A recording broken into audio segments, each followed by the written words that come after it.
Tuhan. Kembali kita malam hari ini akan belajar tentang kebenaran firman Tuhan. Tapi sebelumnya kita akan berdoa terlebih dahulu.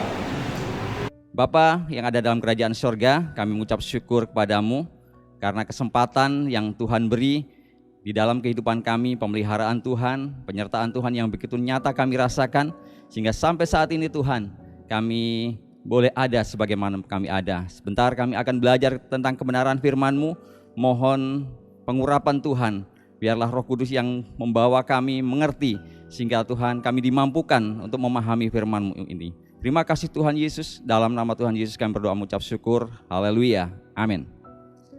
Bapak Ibu Saudara yang dikasihi oleh Tuhan, kebenaran firman Tuhan pada malam hari ini terambil di dalam kitab Mazmur, pasal yang ke-23, ayat 1 sampai ke 6. Demikian akan saya bacakan, perikopnya berjudul, Tuhan Gembala yang Baik.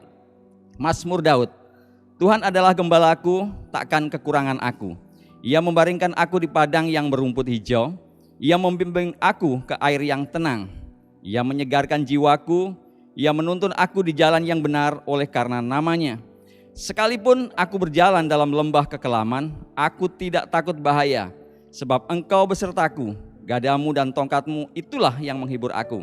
Engkau menyediakan hidangan bagiku di hadapan lawanku. Engkau mengurapi kepalaku dengan minyak, pialaku penuh melimpah. Kebajikan dan kemurahan belaka akan mengikuti aku seumur hidupku, dan aku akan diam dalam rumah Tuhan sepanjang masa. Puji Tuhan, Bapak Ibu Saudara yang dikasihi oleh Tuhan. Ini adalah kebenaran firman Tuhan pada malam hari ini. Bagaimana satu pengakuan yang diungkapkan oleh Daud. Bagaimana Daud menyatakan bahwa Allah itu adalah gembalanya. Ini juga merupakan satu pengalaman Daud secara pribadi sebagai seorang gembala. Walaupun mungkin domba yang digembalakan pada waktu itu masih terbilang kecil. Tapi pengalaman-pengalaman inilah yang membawa Daud menjadikan Allah itu sebagai gembala dan dia menempatkan diri sebagai domba. Nah, demikian juga dalam perjalanan kehidupan kita. Perjalanan kehidupan kita ini tidak hanya cukup sampai di sini. Namanya perjalanan kehidupan itu akan ada satu tujuan yang harus ditempuh.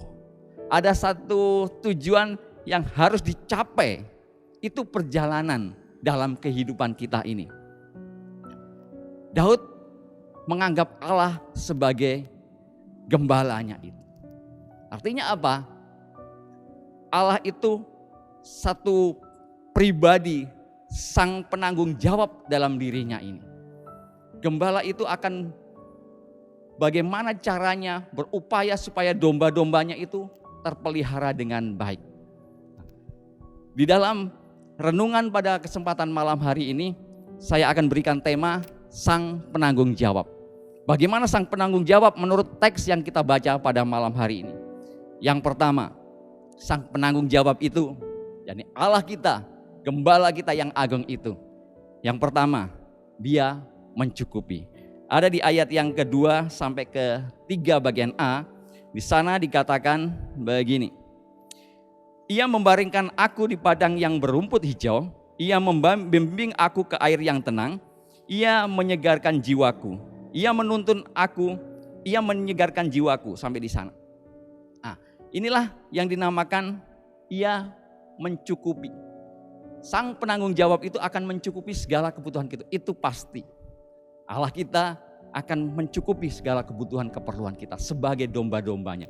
Kalau kita menempatkan diri kita sebagai domba di tangan gembala itu.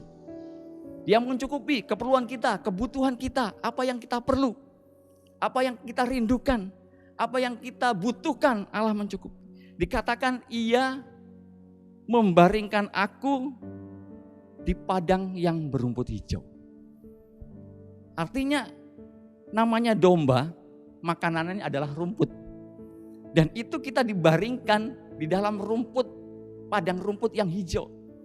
Artinya ada satu kenyamanan, buka mata sudah bisa makan. Sekitar kita itu makanan tersedia, semua apa yang kita butuhkan. itu tercukupi. Tidak usah kemana-mana istilahnya. Di samping itu juga ia membimbing aku ke air yang tenang, bukan air yang bergejolak, bukan air yang beriak. Kalau air yang tenang, domba itu akan minum sepuasnya. Sampai dahaganya disegarkan, dipuaskan. Itu. Gembala kita akan membahas seperti itu. Kalau dia membimbing ke air yang bergejolak, domba itu tidak akan bisa minum dengan baik. Pasti akan ada air yang terciprat ke mukanya, mungkin ke hidungnya. Itu tidak akan buat nyaman, tapi dibawa ke air yang tenang. Ada kenyamanan, sepuasnya kita dapat menikmati apa yang kita butuhkan, apa yang kita perlukan. Kalau kita ada di tangan gembala itu. Dan yang kedua, bagaimana sang penanggung jawab itu dalam pribadi kita. Kalau yang pertama tadi, dia mencukupi.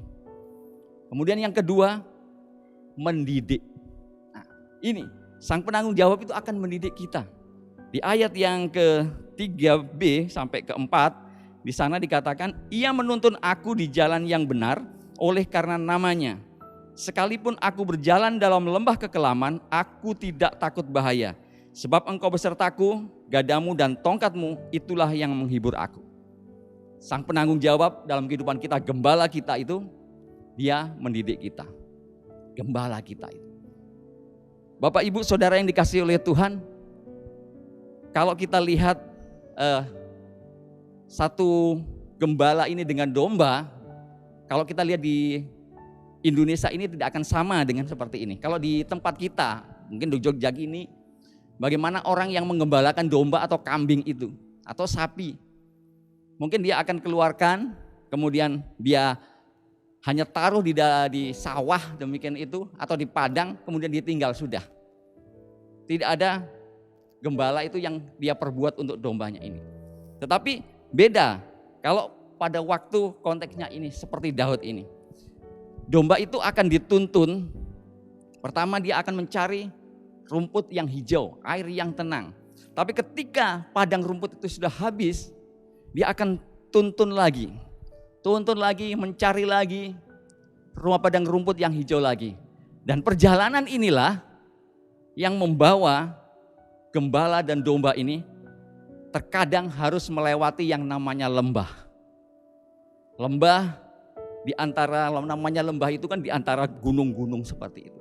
Di situ tidak ada cahaya matahari yang bisa menerobos, dan disitulah akan terjadi atau banyak sekali yang namanya bahaya. Intaian bahaya, beruang, serigala akan ada di sana dan siap menerkam yang namanya domba ini. Itu dituntun oleh gembala, dibawa oleh gembala ke lembah itu, memang harus melewati itu. Domba dengan gembala harus melewati. Sengaja gembala ini membawa domba itu, menuntun ke dalam lembah yang kelam. Mungkin saat-saat ini pun kita diperhadapkan demikian. Ada lembah-lembah kelam yang harus kita hadapi saat ini. Dan itu kalau kita sadari, kita sedang dibawa oleh gembala kita ke sana. Allah kita sedang membawa itu. Kalau kita sebagai dombanya, kita dituntun ke sana. Jadi kalau saat ini kita mengalami yang namanya lembah kekelaman itu, kesukaran itu, diintai oleh mara bahaya. Jelas saat-saat ini terjadi seperti itu. Siapa yang nyangka? Di 3 bulan pertama tahun 2020, yang namanya COVID-19 datang melanda Indonesia. Pandemi ini memporak-porandakan semuanya. semua sektor Kena. baik ekonomi, pariwisata, dan Sebagainya. Sehingga akibatnya apa? ekonomi semakin terpuruk. Keadaan Semuanya semakin tidak menentu. Banyak orang yang mulai mengalami kebangkrutan. Banyak orang yang mengalami hal-hal yang tidak menyenangkan. Banyak orang yang di PHK. Mungkin kita mengalami saat-saat ini seperti itu. Tapi kalau kita sadar, kita sedang dibawa oleh gembala kita itu. Gembala yang agung itu ke tempat itu. Dia sengaja menuntun kita seperti itu. Dia sengaja membawa kita seperti itu. Kita dituntun. Tapi bukan hanya seperti itu. Hanya di situ saja, tapi pasti ada tujuannya ke depan. Tapi kalau kita saat ini mengalami hal-hal itu, jangan patah semangat. Jangan putus asa. Mungkin dengan adanya pandemi ini, pelanggan-pelanggan kita mulai berkurang. Mungkin ekonomi kita sudah mulai merosot. Tapi itulah yang terjadi. Kalau kita sadar, kita sedang dituntun oleh Allah kita, oleh gembala kita. Di dalam lembah kekelaman ini. Dan ada satu tujuan Allah ketika Dia menuntun kita dan sampai pada lembah kekelaman itu. Tujuannya apa? Mendidik kita. Mendidik kita. Kalau kita baca di dalam Ulangan pasal yang ke-8, Ulangan 8 ayat yang kedua, di sana dikatakan demikian. Ingatlah kepada seluruh perjalanan yang kau lakukan atas kehendak Tuhan Allahmu di padang gurun selama 40 tahun ini dengan maksud merendahkan hatimu dan mencobai engkau untuk mengetahui apa yang ada dalam hatimu, yakni apakah engkau berpegang pada perintahnya atau tidak. Jadi jelas, ketika kita dibawa ke dalam lembah kekelaman, kalau ini ceritanya tentang bangsa Israel, dibawa mutar-mutar di padang gurun selama 40 tahun. Maksud Tuhan jelas merendahkan hati. Merendahkan hati bangsa Israel. Kalau sekarang kita mengalami namanya lembah kekelaman ini, tetap percaya Tuhan, jangan patah semangat. Ketika kita mengalami hal-hal yang tidak menyenangkan ini, tidak mengenakan gini, kemudian kita ngelokro, kemudian kita mulai frustasi, kemudian kita mulai putus asa, kemudian kita apa seperti ini, kenapa harus seperti ini, kenapa harus seperti ini. Jangan ngelokro seperti itu. Kalau kita menghadapi lembah kekelaman yang Tuhan izinkan terjadi dalam kehidupan kita, kemudian kita kecewa, kita patah semangat. Bagaimana kita mengaku kita lebih dari pemenang kalau mental kita mental kaleng rengginang. Tidak bisa seperti itu, Bapak Ibu Saudara yang dikasihi oleh Tuhan. Kalau itu terjadi dalam kehidupan kita, mari maksud Tuhan untuk mendidik kita. Supaya Tuhan tahu isi hati kita. Supaya Tuhan mengerti apa yang terkandung dalam hati kita. Apakah kita tetap berpaut kepada Tuhan, menyerahkan hidup kita kepada Tuhan atau tidak. Itu maksudnya Tuhan, mendidik kita supaya kita tetap semangat. Mental kita mental baja. Berani menghadapi tantangan yang ada. Siap bertempur. Itu maksudnya Tuhan. Di dalam kehidupan kita. Ketika Tuhan bawa ada dalam lembah-lembah kekelaman seperti ini. Dan akhirnya yang terjadi. Kalau Tuhan sudah mendidik kita. Maka akan ada daya kreativitas kita yang muncul. Ada banyak inovasi-inovasi yang keluar dari dalam diri kita. Seperti hanya ketika pandemi ini. Ketika semuanya sulit, bahkan di sektor pendidikan pun seperti itu. Semuanya harus menjalani pelajaran secara daring. Semuanya secara online. Tetapi apa yang terjadi? Guru dituntut untuk menciptakan kreativitas buat anak didiknya. Maka guru bisa membuat YouTube, membuat hal-hal yang baik. Pembelajaran secara daring mungkin dengan PowerPoint seperti itu bisa ditampilkan, bisa disampaikan. Itu ada kreativitas yang muncul. Banyak orang yang tadinya hanya diam-diam, tetapi dengan adanya pandemi ini, mereka menciptakan hal-hal baru, masak. Kemudian atau masakan-masakan apa yang kemudian bisa dijual secara online. Dan itu yang terjadi. Maksud Tuhan mendidik kita. Tuhan bukan tidak sayang kepada kita, tapi ada maksud Tuhan mendidik kita supaya kita lebih baik, lebih baik. Dan tujuan Allah jelas nanti akan ada padang yang berumput hijau kembali. Walaupun saat ini kita mengalami lembah kekelaman, tetap semangat, tetap kuat. Mental kita semakin kita perteguh, mental kita semakin kita kuatkan, mental baja seperti itu. Dan hal yang ketiga, sang penanggung jawab itu, dia akan menjamin.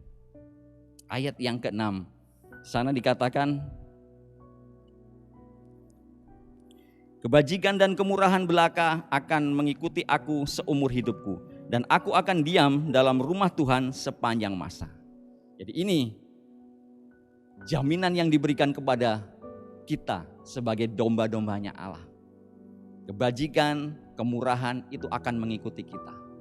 Itu yang dirindukan oleh banyak orang. Kebajikan, kemurahan Allah terjadi di dalam kehidupannya. Demikian juga kita merindukan kebajikan, kemurahan Allah itu akan terjadi terus dalam kehidupan kita. Mengikuti kita.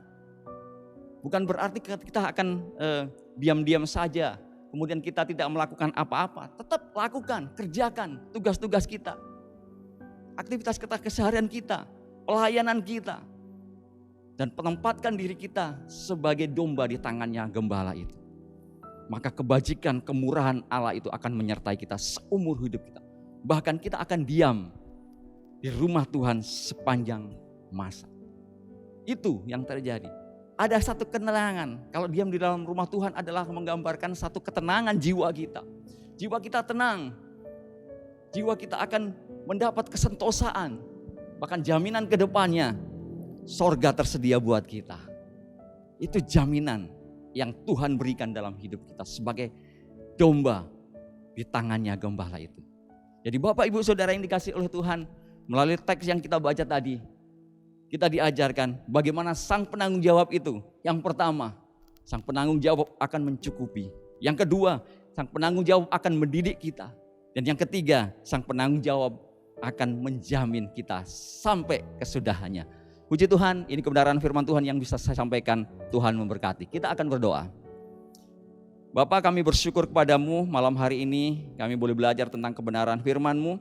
Dan biarlah Roh Kudus terus Tuhan menguasai hati kami, pikiran kami.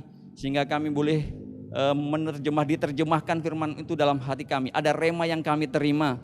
Dan terlebih kami boleh dikuatkan untuk menjadi pelaku firman-Mu. Bapa, kami berdoa buat bangsa negara kami Indonesia, Tuhan tolong supaya bangsa kami tetap Tuhan terpelihara di dalam nama-Mu. Bahkan Tuhan di tengah-tengah pandemi ini bangsa kami Tuhan mengalami hal-hal yang tetap baik melalui pemeliharaan Tuhan. Berkati pemimpin-pemimpin bangsa kami Tuhan. Berikan hikmat, makrifat yang daripada Allah. Biarlah Tuhan tolong juga Tuhan gereja ini Engkau memberkati Tuhan. Mulai dari gembala sampai kepada sidang jemaat yang ada semuanya ada dalam pemeliharaannya Tuhan.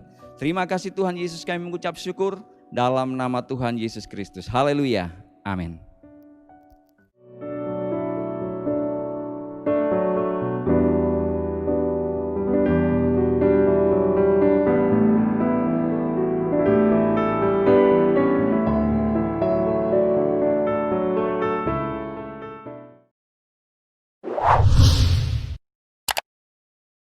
Subscribe channel YouTube GPDI Efrata Yogyakarta dan aktifkan lonceng notifikasinya untuk mendapatkan informasi seputar live streaming dan video khotbah terbaru lainnya. Tombol subscribe berada di kanan atas channel kami dan jangan lupa klik tombol loncengnya. Tuhan Yesus memberkati.